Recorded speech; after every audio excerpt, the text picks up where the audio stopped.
Я приветствую вас, дорогие друзья, уважаемые гости и подписчики моего канала. Снежана Егорова, как всегда, по пятницам. Снежана, приветствую вас. Здравствуйте, Саша, здравствуйте, друзья. Спасибо большое, что смотрите, лайкаете, подписывайтесь на Егорову, поставьте лайк этому видео и напишите в комментариях, что думаете. Окажется, мы на таком очень интересном рубеже находимся. Ровно вчера. Ну, я так полагаю, вчера, да, общался Ермак с Bloomberg, говорит, никаких территориальных уступок, все потушно, в общем, нормально все. Ровно вчера, значит, выходит Зеленский, говорит, смотрите, мы готовы к новому раунду, приезжают американцы, будем с ними беседовать. Дрискал, ну, однокурсник и друг Венса, в общем, летит в Киев, а в Москву Витков. Ну и, в общем, процесс продолжается. Путин, конечно, в Бишкеке расставил точки над «и» и дал такие пасы наперед, но это мы поговорим, вообще к чему все может прийти. Но тут вроде как, ну, в общем, ничего не предвещает беды. Банковая сбивает спесь вот этих, ну, темп, да, темп Трампа, потом быстренько переворачивается, говорит, все как бы как есть, так и продолжается, мы боремся, ничего не происходит, а тут утро пятницы, и в правительственный квартал, собственно, приходят набушники. Да, я знаю, много скепсиса. Понятно, что этот Миндичгейт. Пришли так к Ермаку.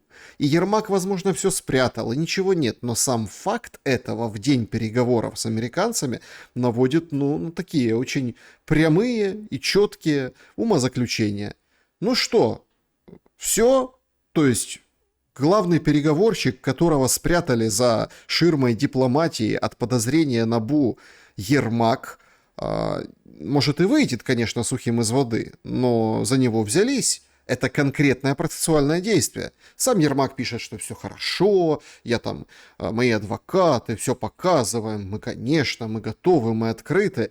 Но это же четко ложится в канву принуждения господ с правительственного квартала 95 к очень нехорошим решениям. Как вы видите всю сложившуюся ситуацию, и кажется, что мы подходим к рубежу, когда отпетлять уже будет сложно. Ну, мне кажется, Саша, что то, что нам кажется, всем нам что-то кажется, не всегда может соответствовать действительности. И, конечно, это все ложится в канву принуждения. Но я бы хотела с вами, Александр, сегодня побеседовать на эту тему. Вы давайте не засыпайте и не смотрите там в новости, а поговорите со мной. Вот смотрите, вы говорите, что Ермак может отпетлять. Но он же может петлять еще долгие годы, как вы думаете? Я думаю, нет.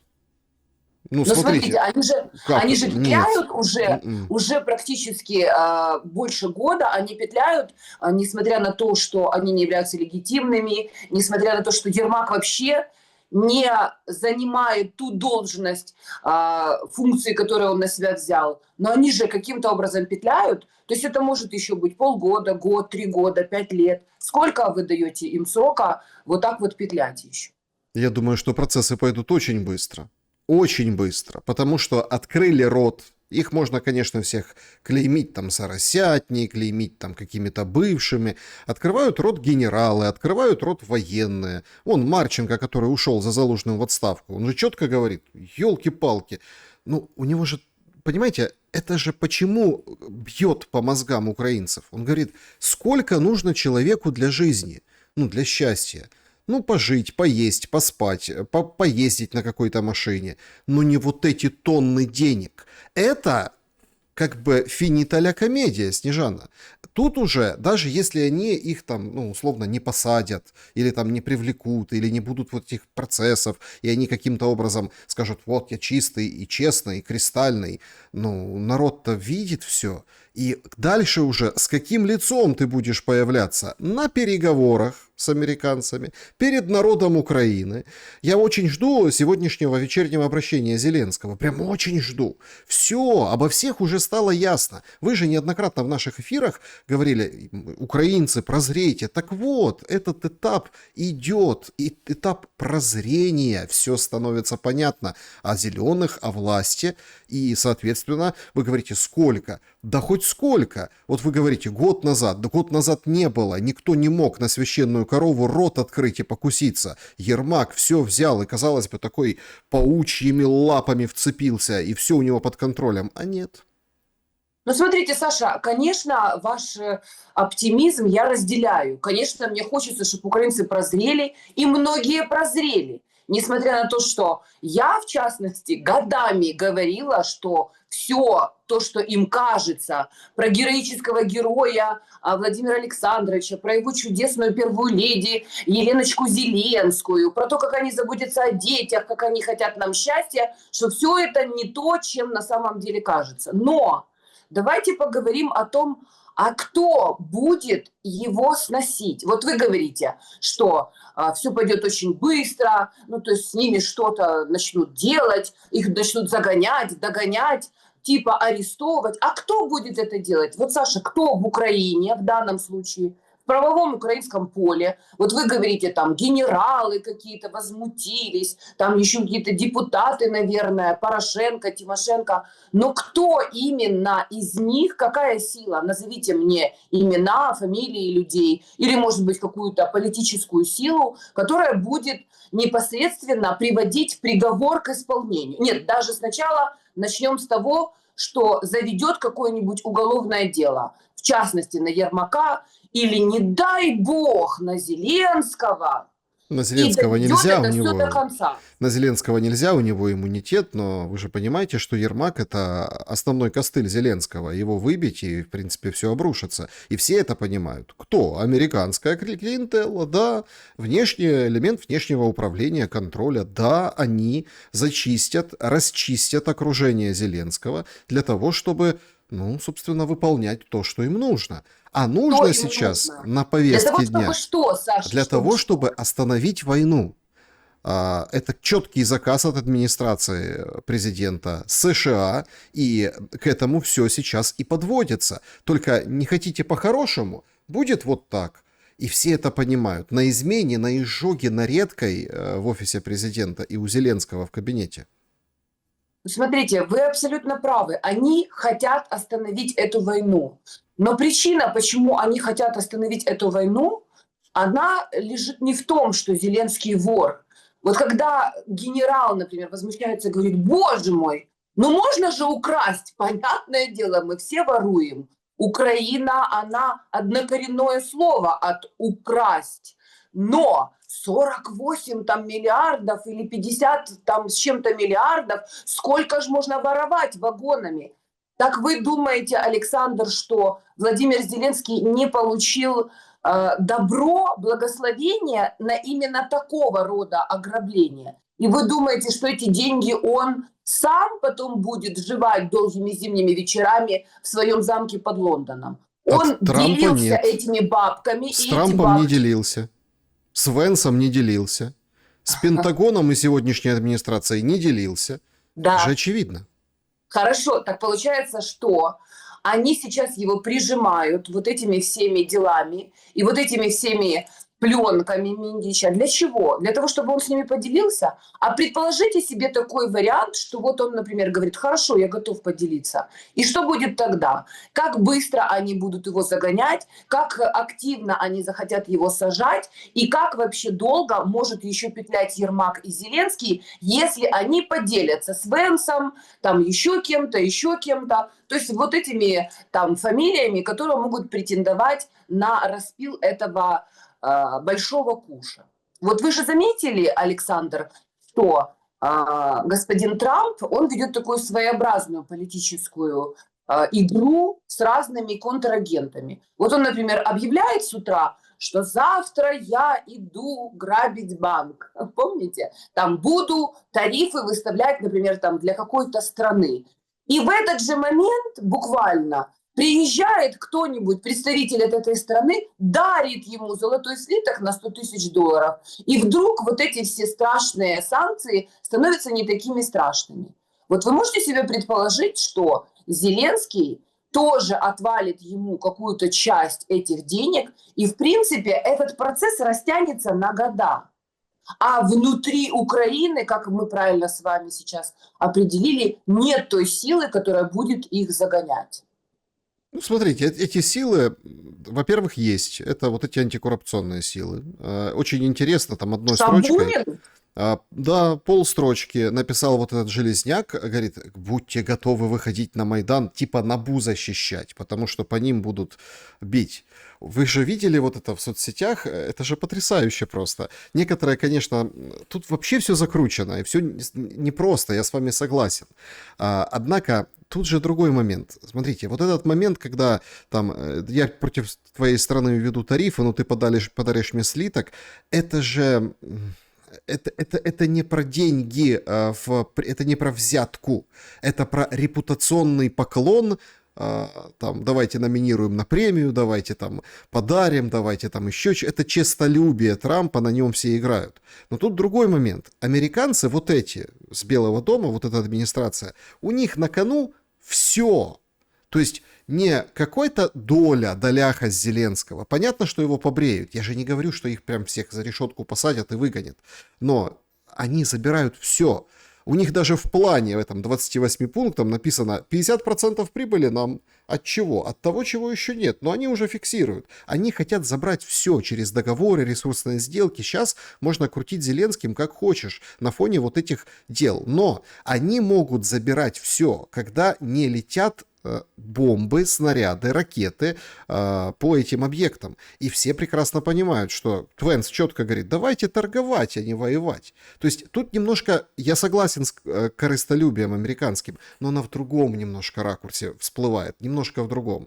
Но в политическом смысле, вы говорите, кто эти люди, кто эти силы, да очередь уже выстраивается. Среди вот этих Порошенко, Тимошенко, Разумковых, тот же Железняк, все готовы к кастингу в посольстве США на условно нового руководителя Украины под светлыми флагами борьбы с коррупцией, с воровством, с несправедливостью, с такими плохими зелеными. Да только помани, уже набежат, налетят, организуют Венский сговор 2, 3, 5, 10 и обо всем договорятся.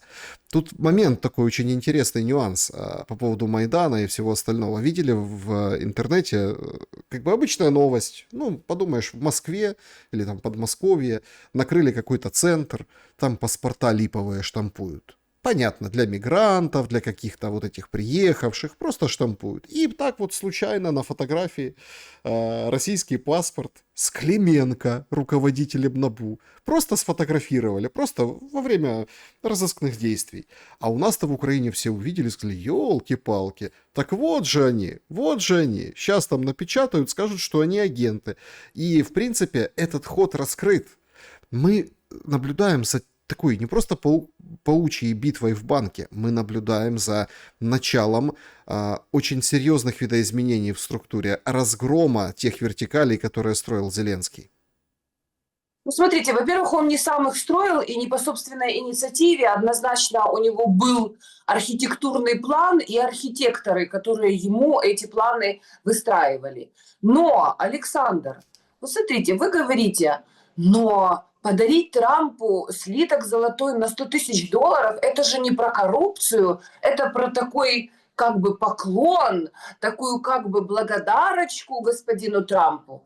А чем отличается американская коррупция от украинской коррупции и вообще от любой коррупции в мире? Тем, что в Америке они приняли закон о лоббизме. И теперь коррупцию и воровство, и подкуп сенаторов или каких-то других представителей власти, чиновников на государственном уровне для решения своих интересов они называют лоббизмом. И в принципе считают, что это норма. А в Украине НАБУ рассказывает Зеленскому и Ермаку в воюющей стране, как надо воевать и в каких количествах. Вы понимаете, я бы разделила ваш оптимизм, вот когда вы говорите, что стоят в очередях уже желающие под светлые флаги стать и стать гауляйтером и надзирателем этого концлагеря. Я бы разделила ваш оптимизм, что это все будет так весело и прекрасно, если бы, Саша, не миллионные жертвы, огромное количество людей с оторванными руками, ногами, разорванными душами, сердцами, дети в подземных школах, половина населения страны за пределами этой страны, разрушенная инфраструктура и экономика. Я не знаю, а кто? Кто сейчас возьмется вот это все, как говорится, поднимать из пепла? И планирует ли кто бы то ни было это все поднимать из пепла? Потому что вот в этом плане 28 пунктов, как вы заметили, Ермак успешно уже 8 или 9 пунктов из этого плана скурил. То есть не прошло недели, план скурили наполовину.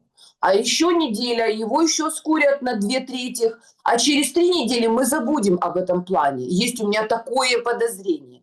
Я, конечно, не хочу претендовать на звание Кассандры Александровны, но так случается иногда, что вот смотришь на события, логику какую-то пытаешься уловить, пытаешься это все описать, и оно складывается вот так вот, как логично.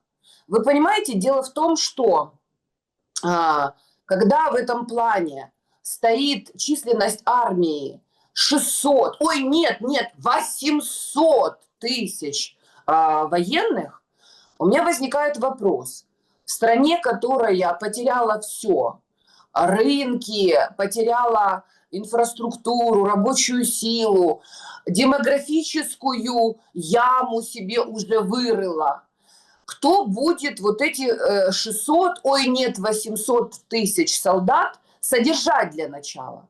То есть, когда вы говорите, что сейчас все радостно начнет тут восстанавливаться, опять потечет жизнь рекой, опять начнутся веселые вот эти вот политические какие-то дебаты, перегоны так званые. А кто будет вообще все это финансировать? Вы думаете, что вот эти все подписанные сделки, ресурсные, там, про редкоземельные металлы, проданная украинская земля, она каким-то образом стане в нагоде, знаете, и пойдет на пользу украинскому народу? Ну, то есть вообще, какое это имеет все отношение к украинскому народу? Вы понимаете, когда мы начали с того, что украинский народ прозревай, и украинский народ начал прозревать, ужас заключается в том, что прозрение не в том, что Зеленский был все эти годы вором, который их грабил и убивал и грабил, и зарабатывал на этой крови. А ужас заключается в том, что люди сами довели эту ситуацию до такого безвыходного положения, и по сути они должны просто его сейчас зафиксировать. А вот то, что делать с этим дальше, это вообще никто не знает. Более того, я уверена, Александр, что американской стороне и вообще той стороне западной, они хотят остановить вот это все в том положении, в котором есть, потому что они реально начали наблюдать движение, скажем так, русской армии, и возможность у них вдруг появилась, что они с треском проиграют в этой войне. И что русские таки закусили у дела и будут решать этот вопрос по-своему. У вас не складывается такое ощущение, что это последний, скажем так, редут, рубеж, на котором они хотят зафиксироваться для того, чтобы все-таки выполнить свою задачу, с которой они пришли на Украину 30 лет тому назад? Полная экспансия, порабощение и, по сути, перехват управления страной, которая еще недавно была колонией, а теперь является концлагерем. А украинскому народу надо такое управление? Смотрите, Вот тут этими Марко Рубиами или там какими-то другими Виткофами, которые будут давать ярлык направления всяким Шабуниным, Стерненком и Притулам. Вот вопрос в чем, Саша. Конечно, мне хочется, я разделяю оптимизм, мне хочется, чтобы этого черта в конце концов, понимаете, поймали за хвост и обломили ему рога и копыта. Ну а кто после него придет? Есть какой-то у американцев план, как они будут это все разруливать? смотрите, И самое главное, вы если у страшный, нас гарантия, подождите, я договорю, что это будет в интересах украинского народа. вы страшный человек, понимаете? Смотрите Да. на 3 клеточки дальше, понимаете, чем вот это вот. А я вас все вот это вот в эти клеточки, ну, в шахматной доске, вот вас пытаюсь как бы, ну вот, в общем, погрузить. Я Смотрите. понимаю, понял, Саша, что ты хочешь? Ты хочешь, чтобы мы порадовались сегодня и сейчас, а что будет завтра, то, как говорится, то будет завтра. Я Но, вам... понимаешь, мы сейчас радуемся, мы радуемся, мы реально рады, понимаешь? Ну а что толку из этого? Мы все из Ленинграда, как говорится. Все мы рады, что мы все из Ленинграда. А из Ленинграда Владимир Владимирович Путин. И он сейчас сидит в Бишкеке не просто там на какой-то тусовке, а это тусовка стран-членов ОДКБ. И, в принципе, ОДКБ – это тоже, ну, не побоюсь этого слова, может, я ошибаюсь, Саша, вы меня поправьте, но все-таки военный союз. И если он там сейчас сидит и что-то говорит, то, в принципе, это тоже будет иметь значение в ближайшем обозримом будущем. А если вдруг они тоже строят свои планы и не скуривают этот план, а разворачивают, как говорится, карты и ставят свои вот эти вот пешки или фишки или фигуры на своей шахматной доске. Мы сейчас поговорим о россиянах, мы сейчас поговорим об этом. Я просто хочу закончить такой момент. Смотрите, вот вы говорите, чем радоваться. Получается, что, ну, условно, вы сейчас как бы очень скептически за всем наблюдаете, и вы объяснили, почему, в принципе, логика есть. А я вот такой вот... Смотрите, я вам могу ответить аргументом на аргумент. А что, в этой стране есть чему радоваться? Вашими же словами. С оторванными руками, ногами люди, которых обворовывали, которых посылали на убой. Вдовам есть чему радоваться? Они не будут радоваться до конца жизни. А что есть поводы? Нет поводов. Но это же тоже по-украински. Это власть, которая не понимает природу и смысл власти, от слова совсем, которая книжек не читала, которая там, трактатов не видела в глаза, которая скурила перед сегодняшним этим планом букварь, понимаете?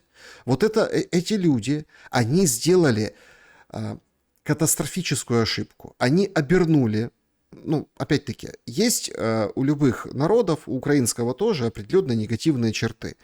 А они как бы негативные, но их можно в позитивное русло отправить. Так было в 22-м, да? Так вот это вот единение, вот это все, это как бы, ну вот, можно переключать. А они из-за своей тупости включили вот направили огонь на себя, понимаете? Вот это все Да. негативное они направили на себя.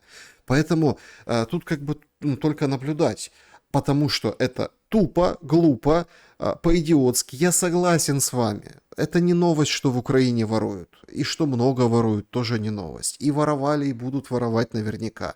И отчасти, конечно, я могу с вами спорить о том, что народ виноват или не виноват. Да, это 30 лет было. У руля государства были вот эти, ну, прости господи, барыги. И, ну, просто кто-то строил систему бэк-офисов, кто-то непосредственно в офис их заводил, кто-то отмывал через Запад, через офшоры, кто-то там через короче. То есть это все было. Однако вот этот процесс, он исторически ключевой для нашего народа. Потому что люди наконец-то поймут, да, бессмысленность войны. Вот что должно вызывать оптимизм. Бессмысленность войны, потому что как бы враг, который описан, ну, вот этими всеми жуткими пропагандистскими, скажем так, моментами, которые сейчас мы читаем, орки, там, такие, сякие, нехорошие, там, русня, давайте туда-сюда. А он за то, чтобы Украина Конституцию выполняла. Там тоже воруют в России. Воруют, садят, выпускают, не выпускают, по-разному бывает. Но он говорит, так у вас же на золотых горшках ОПГ сидит и вами рулит, и отправляет вас на смерть. Там же, говорит, так мы не видим, с кем вести переговоры в Бишкеке, Путин говорит. Ну, да, он ошибся, назвал Комсомольском Константиновку. Ну, там вроде как Константиновку, да, когда там по памяти, представляя карту, то есть в Бишкеке Путин представляет, ну вот, визуально там вводит пальчиком по карте, что там севернее, и описывает ситуацию на передовой. И там от Комсомольск, Константиновка, как угодно, неважно. Все видят ситуацию на поле боя. Американцы приехали и говорят, все, Конец. Давайте фиксироваться, уступайте, что надо. Вот мы вроде как договорились с русскими, они готовы, если уход из Донбасса, отвод войск, да, но после Бишкека-то условия поменялись. После Бишкека-то сказано, что отступайте, да, мы поговорим. После Бишкека сказано, с вами разговаривать не будем, легитимные нужны, будем с американцами разговаривать. И получается очень интересная история. Легитимность украинской власти подтверждена вроде как американцами, а россиянами нет. Это четкий нам сигнал, что нужно, если мы хотим оставаться украинцами, да, если там не переписывать в графу гражданство или национальность, ну, национальности нет, только в советских там свидетельствах о рождении, тех документах еще, и некоторые себе штампики давно ставили в паспорте, книжечкой которой. Но тем не менее, если не хотим переписывать, то тогда надо быстро принимать, соглашаться.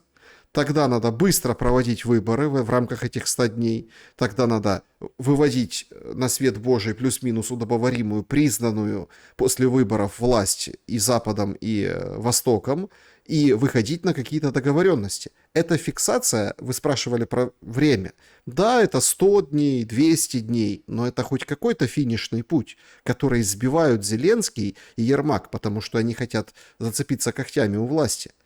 И тут у американцев и у россиян, как бы они там ни конфронтация ни была, у них сходятся интересы.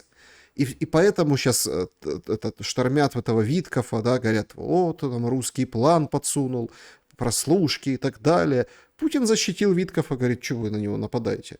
Да, это вот эти вот люди нехорошие, которые за продолжение войны на него нападают. Есть, она вырисовалась сила, которая хочет остановить. А в контексте, зачем эта остановка, геополитически, геостратегически, да, многие говорят, что это передышка перед чем-то большим или другой войной, второй серией. Однако, это же нормальная практика. Выключили свет на 3 суток. На 3. А потом дали на полдня. И ты уже рад, что у тебя по полдня свет. Так и с миром, так и с войной. К чему все идет, как вам видится, после путинского Бишкека? Смотрите, путинский Бишкек – это вообще отдельная, совершенно параллельная реальность той, которую мы с вами обсуждаем. Потому что, если вы заметили, Саша, в западном мире, в который мы встроены очень активно в информационном пространстве в том числе, они все решают между собой.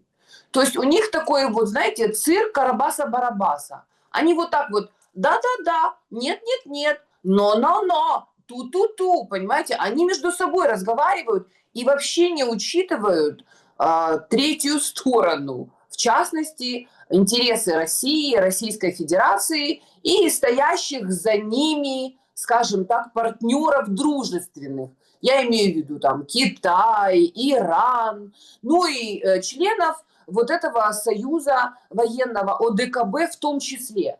То есть я не знаю, как там, в частности, народы себя чувствуют в каждой отдельно взятой стране и что они по этому поводу думают. Но те люди, которые возглавляют эти народы, которые их ведут куда-то, они сидят за одним круглым столом с Путиным, и, в общем-то, какие-то вопросы они решают за закрытыми дверями. Поэтому у них есть свой план, который, как вы знаете, они несколько иначе воплощают в жизнь. Вы понимаете, вот вы сейчас говорите, что выработалась сила.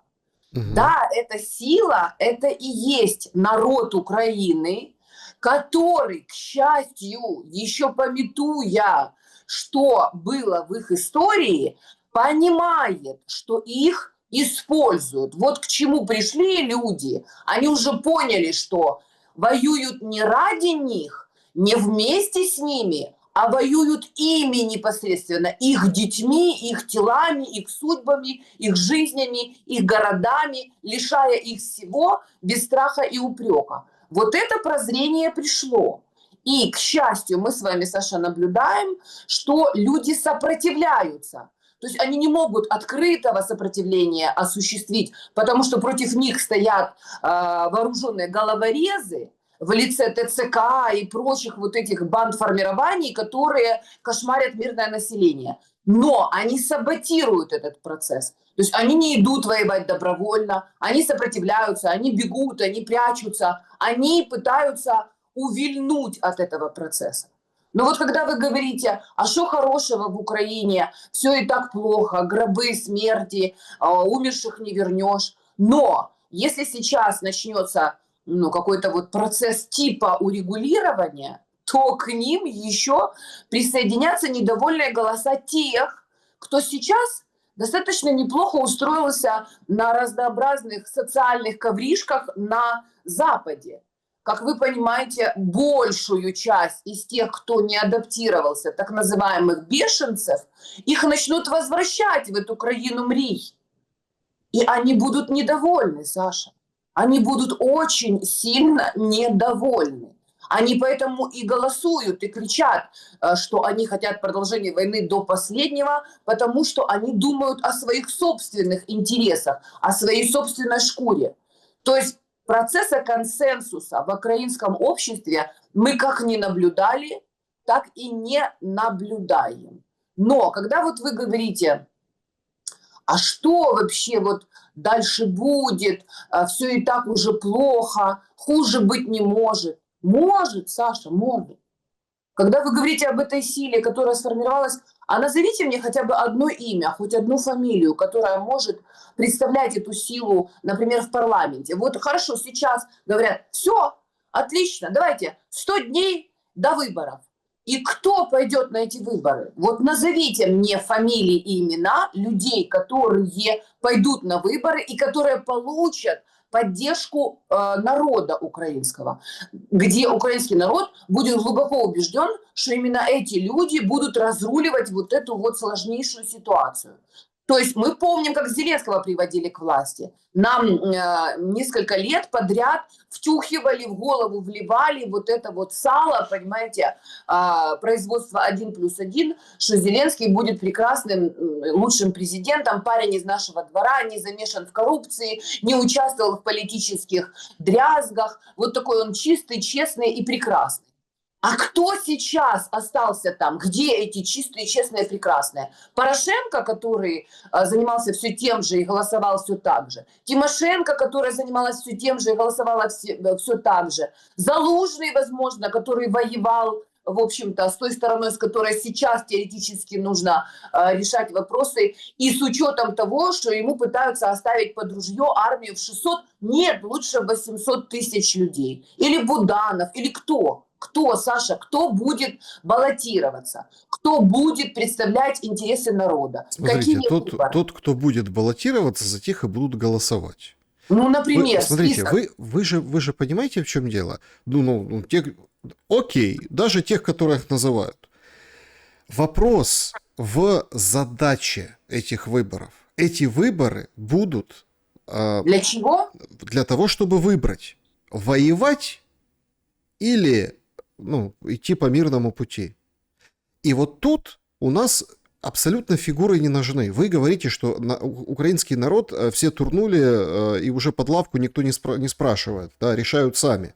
Да, так а если украинский народ под лавкой, то эти фигуры тоже под лавкой. И вы же видите, что плевать, что ты говорил вчера, плевать, что ты там нес, армавир, не армавир, плевать, кто ты, с какой ты политической силы. Важно, что ты приходишь выполнить вот эту задачу. Нам Зеленский под вот этими, и я, кстати, разделяю сейчас, если так оглянуться назад, многие так пытаются проанализировать, Зеленский был подставлен под эту задачу, вот эту. Минск превратить в еще большую конфронтацию и вот в эту войну.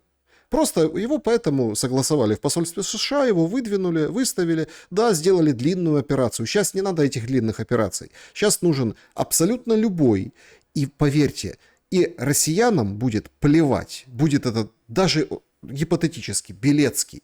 Сейчас там билборды висят, он такой отец, семьянин, защитник такой весь. Придет Белецкий, тихонечко, не в военной форме, в костюмчике, избранный каким-то макаром, да, любым макаром, потому что, неважно, британцы будут проводить выборы, они уже там ЦИК деньгами залили, технологиями тоже, придет, сядет тихонечко, подпишет бумаги, и все, и война закончится. Если он придет, если это будет основная задача. И все потом будут кричать, вот, он же ж там белый господин, туда-сюда. Ничего страшного, найдутся его старые записи молодого Белецкого, которые рассказывают о том, что русский народ братский, и его поездки там на Валдае, и, ну, в общем, скажем так, да, контакты с россиянами. Ничего, смотрите, это уже репутационная вот эта вся идеологическая машина, плевать на нее. И на этих политиков плевать. Важно, кого условно выберет Запад для того, чтобы выполнить эту функцию. Тот придет, тот и будет. Ну и дальше уже, конечно, та субъектность, что будет со страной после этого, это уже да, под внешним управлением будет дальше править. Ну, смотрите, Саша, вы же сами сказали, что в Бишкеке Путин по памяти называл населенные пункты и описывал ситуацию на поле боя. Это говорит о чем? О том, что он пристально следит за событиями, которые разворачиваются на поле боя и не только. И, соответственно, что он ведет эту партию к какому-то определенному результату. И помимо этого, тоже, если вот послушать его выступление внимательно, он там сказал несколько вещей, которые лежат в юридической плоскости. Вы понимаете, за то время, пока идет война, многие украинцы уже стали военными экспертами, потому что им 24 часа в сутки рассказывают про стрелочки, про продвижение, про котлы, про какие-то там навесы, понимаете, там балконы, короче, прочее и тому подобное. А в юридическом поле еще никто из украинцев не является экспертом. Но я позволю себе, как человек, который 5 лет своей жизни отдал юриспруденции, когда я защищала права моих детей и вообще детей Украины, и когда я меняла законодательство в сфере семейного права. Во-первых, я прошла через палочный ряд украинского законодательства, и, соответственно, кое-какие вещи я понимаю. Вот то, о чем говорит Путин, будучи при этом профессиональным юристом, не таким, как Володя Зеленский, закупленный диплом и ни разу никогда ничего не делая в этом поле профессиональном. То есть профессиональный юрист, он по другим факторам, знаете, он представитель юридической нации. Говорят, что среди евреев очень много юристов, потому что они всегда находятся в конфликте с миром, и им нужно всегда правильно апеллировать законами для того, чтобы в конечном итоге получить свои собственные интересы. Так вот, Владимир Путин, он является юристом не только по профессии, но и 25 лет он возглавляет одну из самых больших стран в мире, которая в своем анамнезе провела самое большое количество войн в мире. И эти войны не всегда были такими, как сейчас, когда кричат, что вот Путин напал, типа это было вторжение, и все это было ужасно и страшно. Хотя, в принципе, если отматывать кинопленку совсем с другого периода, с 2014 года, то агрессия началась со стороны украинского правительства, которое возглавлял Петр Порошенко, и она была по отношению к собственным гражданам, когда он отправил армию воевать на Донбасс с мирным населением и так называемыми укропами, сепарами и прочими, тех, которых было не жалко, колорадами, понимаете? То есть люди с оружием воевали против людей без оружия. Но это уже как бы другой вопрос, мы оставим эту риторику, потому что каждый, как говорится, зафиксировался на своей точке старта. Кто-то начал с 91-го, кто-то следил за этим сериалом с 14-го, а кто-то проснулся в 22-м и вдруг подумал, что что-то не то в этом мире происходит. Так вот, Россия, она претерпела огромное количество вторжений, нападений. То есть мы еще помним, у нас много книг, фильмов, исторических фактов и артефактов по поводу того, как вообще Запад прекрасно относился к России всегда и в данном случае сейчас. То, что сказал Путин в юридическом поле по поводу того, как поставлена на паузу Конституция, как вообще изгнали главу Конституционного суда из своего рабочего кабинета, как глава Верховного суда сидит за коррупцию в тюрьме. И, что немаловажно, Путин отметил, что коррупционеры, которые грабили страну на войне, посадили главу Верховного суда за коррупцию. То есть это тоже очень важный фактор. Когда Путин пошагово, абсолютно без бумажки описывает ситуацию в юридическом поле, которая происходила в Украине за последние годы. То есть Зеленский, Ермак и все им подобные, и все те, кто сидели в Верховной Зраде, и Стефанчук, и Арахамия, и прочие тому подобные персонажи, они устроили в стране правовой коллапс. Правовой коллапс. И мне кажется, что это даже важнее для Путина, то положение вещей, в котором они находятся, наши прекрасные политические деятели, чем то, что происходит на поле боя. Точнее, это равнозначные величины. Когда он сказал, что это может длиться бесконечно, то, в принципе, у меня складывается ощущение, что дело до выборов не дойдет. Или, по крайней мере, если даже эти выборы состоятся, то наблюдатели с русской стороны будут очень внимательно следить за тем, каким образом они состоялись и вообще имеет ли смысл принимать результаты этих выборов как легитимные. Потому что они прекрасно понимают, что Зеленский сейчас, обладая не только миллиардами, но и вот этим вот ресурсом административным, он совершенно спокойно может провести выборы в онлайн-версии, мотивируя это тем, что у нас же большое количество граждан за лаштунками, за пределами, понимаете, за кордонами. И, соответственно, если проводить в онлайн-версии, можно какую угодно цифру нарисовать. И, как вы заметили, если вы слушали внимательно Путина в Бишкеке, он сказал, что товарищ Сталин, а это, кстати, тоже знак непростой. Говорят, что Путин просто так ничего в суе не говорит. Он очень осознанно и взвешенно произносит и фамилии, и цитаты. Так вот, товарищ Сталин, значит, он сказал, что главное не то, как кто голосует, а главное то, как считают эти голоса. То есть теоретически мы можем предположить, что результатов этих выборов русские не примут. Государственность эту они уже похоронили. И по их мнению, возможно, они это обсуждают прямо сейчас в Бишкеке с другими представителями ОДКБ, Украина не имеет права на государственность. А под своими собственными, как говорится, воротами устроить здесь под внешним управлением вот этот вот дурдом с армией в 600 тысяч и непонятно кем избранным, непонятно какие задачи решающим президентом, с учетом того, как быстро меняется положение вещей в Америке. Сегодня один президент, вот уже год, даже больше прошло, еще 3 годика каких-то, и господин Трамп скажет нам goodbye, Америка, оу, понимаете? И дальше придет кто-то еще, который скажет, мы вообще с этим всем не согласны, теперь будем делать все по-другому. Вы уверены, что Россия, русские, и в частности Путин, пока он является президентом этой страны, он хочет, чтобы это разворачивалось под его, как говорится, стенами.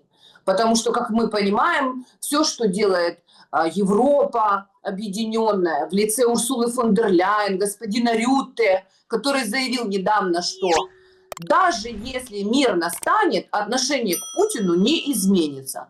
То есть они заявляют о том, что они готовятся к войне.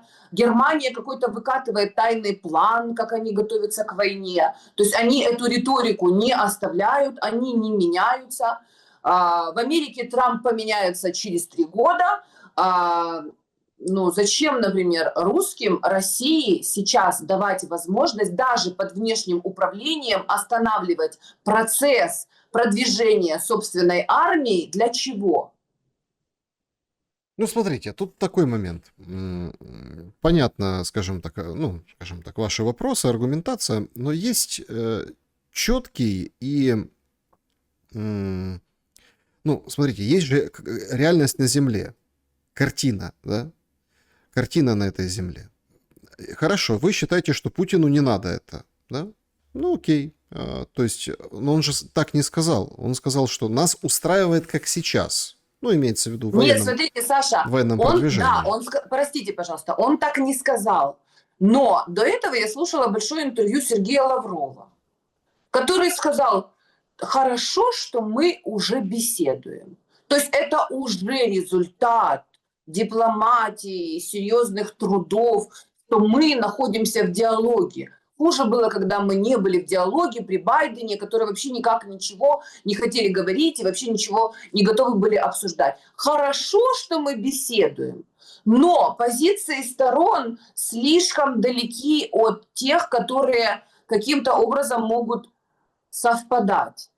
Понимаете? Тут же тоже нужно учитывать. Мы когда обсуждаем, Витков сказал одно, Рубио сказал другое, Венс высказал какую-то третью позицию, а Трамп сегодня утром говорил одно, вечером другое, а завтра он может сказать что-то еще третье.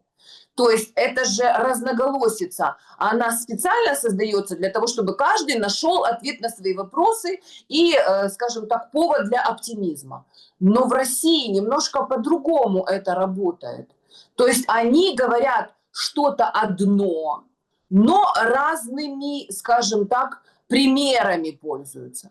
И у меня складывается ощущение, Саша, что русские не готовы, не хотят и не будут сейчас курить этот план на 28, на 19 пунктов, где в анамнезе, возможно, армия на 600, на 800 тысяч, скажем так, военных. Ну, то есть они не заинтересованы в этом. И тут еще тоже немаловажно было бы послушать мнение Александра Григорьевича Лукашенко, который... Он говорит, мир близок как никогда, давай, Володя, не артачься, вперед, ты что? Конечно, только он предлагает, Володя, Володенька, сынок, ты же наш, возвращайся в наш, как говорится, славянский добрый русский мир, мы ж тебя любили, мы ж тебя, тебе хлопали, ты же был наш прекрасный, ничего ты там на том Западе не словишь, никаких коврижек, тебя отберут, ограбят вообще, и будешь ты висеть, как Березовский на своем собственном шарфике, Вовочка. Вернись в дом, в семью, мы тебя простим. И, возможно, даже дадим тебе возможность пожить. И неплохо. Вообще жизнь сама по себе стоит любых денег. Потому что когда тебя нет, в принципе, уже 48 или 50 или 150 миллиардов тебе никак не помогут, Вова. Вот что говорит Лукашенко. Он говорит о том, что... Владимир Александрович Зеленский, к сожалению, выбрал не ту сторону. И что? Он говорит, что пока что, Вовочка, у тебя есть и Одесса, и выход к морю. Посмотри, сколько всего еще прекрасного у тебя есть. Согласись, иди на переговоры, подписывай или там дай нам понять, что ты согласен и не будешь ставить палки в колеса, и мы подскажем тебе и придумаем, как сделать так, чтобы Украина вернулась по добру, по здорову в родную гавань, в семью славянских народов. Об этом говорит Лукашенко. Но иносказательно. Просто каждый слышит то, что он хотел бы услышать от Лукашенко. А нужно услышать то, что он на самом деле говорит, потому что его позиция не менялась на протяжении всех этих лет. Понимаешь, это только западные вот эти все шакалы, вот эти все пираты, они выдают желаемое за действительное. Они сами с собой поговорили, как бы вот так вот Путин и Лукашенко думали бы, если бы нам было выгодно решить наши вопросы, как мы хотим, минуя интересы Белоруссии и России. Смотрите, они не учитывают то, что на самом деле говорится. Тут же период, который очень многие маски срывает. Одна из этих масок вчера была сорвана с Каи Каллас. Ну, там Европарламент опубликовал свою резолюцию. Короче, это все поперек этих планов. И НАТО можно вступать, и, в общем, сами решать, и территориальная целостность. Ну, в общем, Европарламент. Причем интересно, что у нас в Украине, на украинских СМИ подают это как, типа, евродепутаты требуют. Требуют. У кого? Ну, вот требуют. У Господа Бога? Значит, требуют. Хорошо. И выходит, Кая Каллас выдает очень интересную историческую трактовку событий последнего века. Говорит, за 100 лет никто на Россию не нападал. Она нападала на 19 государств, на некоторые по нескольку раз. В общем, ужас. Россия ужас. Все как-то немножко так подумали, подождите, такая немцы не нападали во Вторую мировую ни на кого? Ну, она же как бы Россию присовокупила, не просто Россию сегодняшнюю, а я так понимаю, историческую Россию. Ну, в общем, как бы посмеялись немножко над Кая Каллас, но она же на полном серьезе. А украинцы, вот опять-таки, это же тоже прозрение. Это же вот когда говорят, Европа там хочет войны, война до последнего украинца. Это вот такие, знаете, кремлевские нарративы. Выходит Кая Каллас и говорит, очень невыгодно Украине быстро заканчивать войну. Кая, ты с ума сошла? Войну надо заканчивать быстро, чтобы меньше людей погибли, чтобы меньше людей, скажем, остались бомжами, потому что прилетает или ракета ПВО, или дрон, или что-то, ну, в общем, люди без жилья, люди без ручек-ножек, люди с родственниками пострадавшими, люди мыкаются без дома, без, ну, крыши над головой, люди вынуждены, ну, как бы, ну, в общем, страдать. Конечно, А надо, ей-то что от этого, Саша? надо Это не ее быстро. люди, это не ее родственники. И ей не надо быстро, все правильно. Кая Каллас, она, скажем так, лоббирует интересы Урсулы фон дер Ляйен и всех тех, кто зарабатывают на этой войне, которые являются лоббистами военно-промышленного комплекса. А военно-промышленному комплексу нужно, чтобы эта война продолжалась. Они только раскочегарились, они только получили заказы, они только, как говорится, ручонки потерли и сказали: «Я воль Вальдемар, будем воевать до последнего». Наша коалиция желающих разорвет на себе вышиванки на немецкие кресты, и мы не дадим проклятому Путину, значит, рассказывать нам правду, историческую правду про войны, особенно последнего 20 века, предшествующего этому дурдому, в котором мы сейчас живем. Кая Каллас, о ней, собственно, уже официально идет информация, что она заинтересована в продлении этой войны и защищает непосредственно самого наркопедерлиссимуса Зеленского как родного. Потому что большинство тех бабок, которые он выводил на свои собственные счета, бабок, которые он тырил на войне и на крови, он выводил через Эстонию в том числе. И, видимо, к ручкам Каи Каллас, понимаете, что-то тоже прилипало. Более того, относительно ее представления о мире, Сергей Лавров высказался. Он сказал, что Кая Каллас, которая вдруг удивилась, когда она узнала, что Россия, Советский Союз имели отношение к победе во Второй мировой войне.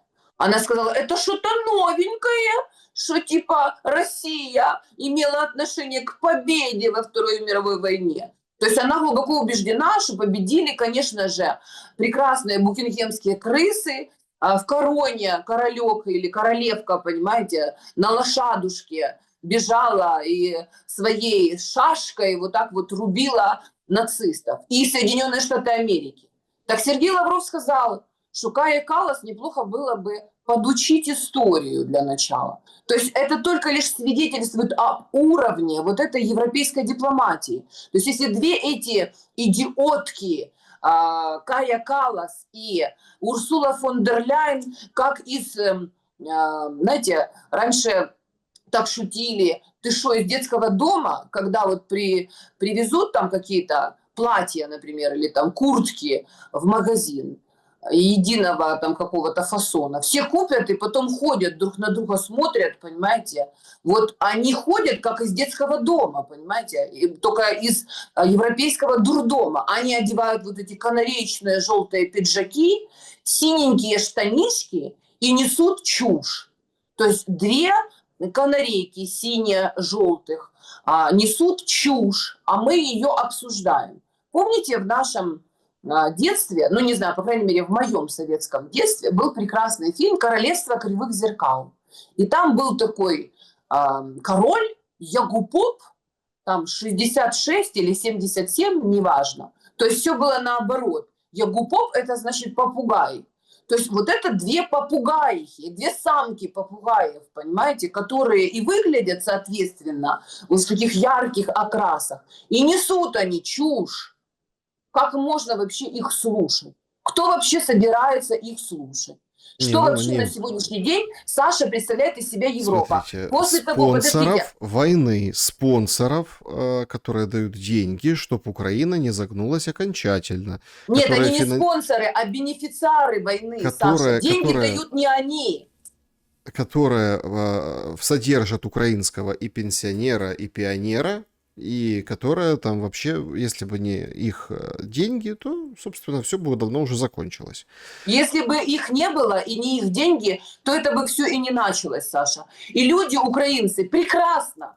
Вот сейчас эти наши сограждане прекрасные, я надеюсь, начинают понимать, в каком прекрасном мире они жили и что им досталось после распада прекрасного, огромного Советского Союза. Какой огромный кусок вообще богатства они отломили. Но они решили вместо того, чтобы жить сами, добра наживать, своих детей растить, быть счастливыми, они решили подрейфовать в прекрасный мир европейского ада. Они забыли, для чего вообще существует Европа и как она всегда относилась к славянам, к украинцам, к Украине непосредственно и ко всему остальному. Они начали продавать все, что только, как говорится, плохо лежало. Они думали, что это никогда не закончится, и оно как-то само плодится. Знаете, как есть люди, которые уверены, что деньги в тумбочке, понимаете, совокупляются и увеличиваются в размерах. Снежана, вы знаете, чтобы точку поставить в нашем сегодняшнем разговоре, сегодняшней встрече, конечно, по классическим там нормам, да, вот этих интервью, обсуждения, нужно спросить, а что там будет, мир, не мир, близко, далеко, ну и вы как бы резюмируете, и мы разойдемся. Но у меня другой вопрос, который на самом деле мучает и вскрывает вот этот вот, наверное, главное, да, что принесла война. И, конечно, это жуткая пропаганда. Мы будем слышать многое, но меня интересует вот какой момент. В последнее время, и вы видели тоже, наверное, это выступление одного из каких-то военных, который говорит, вот 90% семей с ухилянтами распадутся, потому что не за что будет женщине уважать своего мужчину. Это вообще ваша тема, особенно там как женщина, уважение к мужчине. Ну, вы как ваши браки, ваши дети, история как бы светская для Украины, дела давно минувших дней, но тем не менее. Ну и, соответственно, вот эта вот история, о которой вы даже сегодня упоминали. Скажите, пожалуйста, нет, понятно, что, ну, сказал и сказал, ну, военный, ну, что он там знает, что он там понимает, да, ну, там, ну, ясно, как этих ухилянтов не травили, как их, ну все понимают, да, ну, это пропаганда, отработка, что ты там ухилянт, все на фронт, все там до победы, вот ты, а где ты служил, а ты служил, не служил, а давай служи, там разные, а какая тебе мотивация нужна, вот сейчас тут бомбят, вот это все, иди, давай тоже. Это даже не интересно обсуждать, а интересно обсуждать украинскую семью. Вот это интересно обсуждать. Вот это интересно, потому что на несчастных женщин, которые там остались вдовами, есть много безумных женщин. Они в возрасте, но тем не менее, которые наоборот кричат. А что это? Мой служит, твой пускай идет. И мы просто стали свидетелями, когда человек в форме, говоря вообще ересь, о которой он не должен говорить, потому что он вообще там не специалист, да? Но он цепляет, потому что это окно Авертона для новой нормы. Новая норма. У тебя муж ухилянт, уйди от него, нечем гордиться. Что думаете по поводу вот этого, ну, очередной линии, за которую мы заступаем? Вы знаете, Саша, это вообще предмет для очень серьезных обсуждений. И если когда-нибудь наступит период, когда людям нужно будет дать определение всему тому, что происходило все эти годы, в первую очередь должны будут покаяться в том, что случилось, женщины украинские. К сожалению, я об этом тоже говорю долгие годы. Все время нарываюсь на, скажем так, обратную связь, мягко скажем, потому что они виновны в том, что произошло с Украиной. Отсутствие политического образования, скажем так, да, понимания процессов очень многих, отсутствие вообще хорошего качественного образования и ложные цели, которые женщины преследовали в своей жизни, привели к тому, что мы сейчас имеем. Потому что если бы женщины были умнее, дальновиднее, то они бы давно уже протестовали против этой войны как таковой. Они бы своих мужчин не пускали на эту войну. И вот этот человек, который заявляет о том, что, значит, жены ухилянтов будут, значит, нечем им будет гордиться, но у них будут живые мужья, отцы их детей. Потому что на данный момент сохранить своего мужа просто живым – это уже личный подвиг каждой отдельно взятой женщины. Знаете, но несмотря на то, что многие считают, что я там придерживаюсь каких-то феминистических идей, что я там мужененавистница, это на самом деле диагноз, который поставлен со слов больных. Я очень уважаю мужчин, и особенно, когда их есть за что уважать. К сожалению, просто в Украине мужчины настолько сошли на ниведь, и они настолько примкнули к вот этой бандитской эстетике, которая просто все общество пропитало, понимаете, с вершины самой, ворует президент, ворует все его окружение, воруют депутаты, воруют чиновники, и люди тоже должны были воровать. Но на самом деле еще остались вот те нормальные, адекватные люди, мужчины, которые действительно заслуживают уважения. И многие из них, Саша, эти люди, они служили на невидимом фронте, они не в окопах сидели, они не траву курили и с ненавистью кричали, значит, мне жизнь недорога, москаляку на геляку, душу и тело мы положим за нашу свободу, за батьку Бандеру. А они тихо ходили на работу. Поэтому еще был свет, поэтому был газ, поэтому какие-то там автобусы ездили по улицам. Все это делали мужчины. Это мужская, сложная, непростая работа. И если эти мужчины сохранили свою жизнь, и их жены им в этом способствовали, если эти мужчины порядочные отцы и не вкладывают в души и сердца своим детям ненависть кому бы то ни было, к русским, к белорусским или еще каким-то, всегда найдется для безумного человека, который питается ненавистью, для беса, для демона, которого человек в себе взрастил, всегда найдется тот, кого он будет ненавидеть. И нужно вспомнить, как старые дуры, идиотки конченые скакали на Майдане, как они поддерживали, как они приходили, эти безмозглые. У них работы не было, вместо того, чтобы с внуками в парке гулять, эти идиотки приходили на Майданы и рассказывали: ой, наші хлопчики, наші воячки, давай, кидай коктейля Молотова в тих триклятих оцих от, значить, військових, які прийшли нас розганять. Ми хочемо в Європу! Ми хочемо в Європу! Кто были эти идиотки? Кто в кастрюлях ходил по Майдану? Понимаете?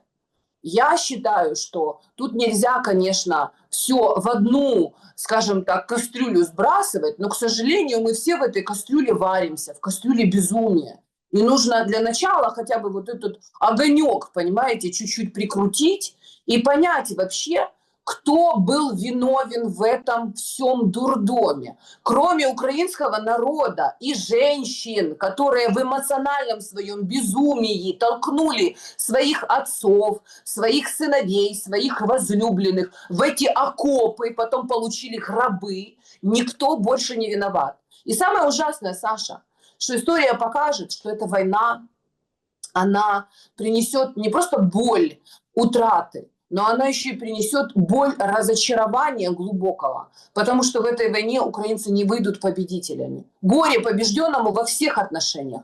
Они будут отгребать и экономически, они будут отгребать и психологически, потому что когда ты выходишь с войны проигравшей стороной, ты потерял руки, потерял ноги, потерял дом, потерял друзей, потерял семью, но ты не получил сатисфакции. Потому что, как вы помните, вот то, что нас заставляют забыть, вот этот вот праздник со слезами на глазах, понимаете, вот эти песни победы, это давало людям советским вот этот оптимизм, с которым они строили, отстраивали свои города, спасали там промышленность, засевали новые поля, разминировали их. Они шли гордо поднятой головой, потому что они были победителями.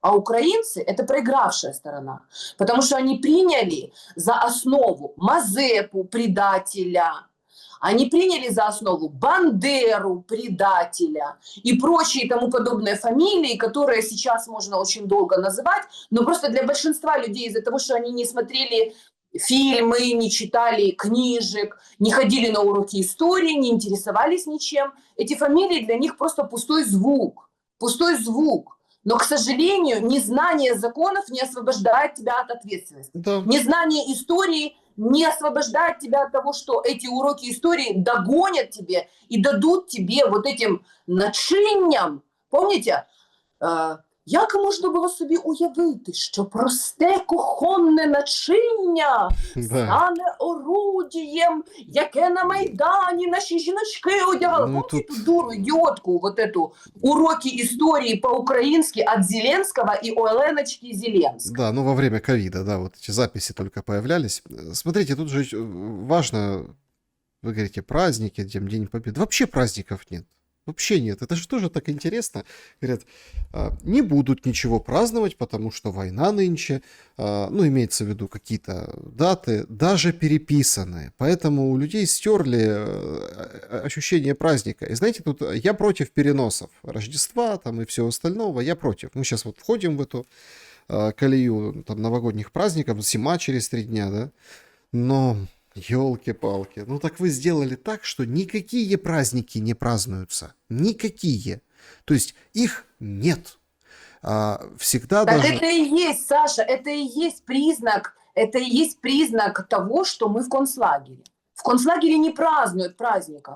У людей нет выбора, праздновать или не праздновать. Если раньше мы были свободными людьми в своей стране, мы принимали решение, мы будем вот это праздновать, а вот это не будем. Вот тут мы накрываем стол, а тут не накрываем, потому что денег нет. И вообще для нас это не праздник. А в концлагере тебе определяют, праздник у тебя будет или нет, администрация концлагеря. Вот это и есть то счастливое, по мнению очень многих экспертов. Я же слышу это, как они говорят, классно, классно, надо звать американцев, Трампа, всех надо звать. Если они тут поставят свои, значит, предприятия, то, конечно, Путин не будет бомбить. Конечно, нам всем будет хорошо.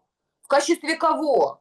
В качестве рабов безмолвных, у которых нет ни праздника, ни своей религии, ни своей церкви, ни своего ничего, дома своего нету. Понимаете, Саша? Видимо, да. Снежана Егорова была моя собеседница сегодня. Спасибо за время и мысли. Встретимся уже зимой.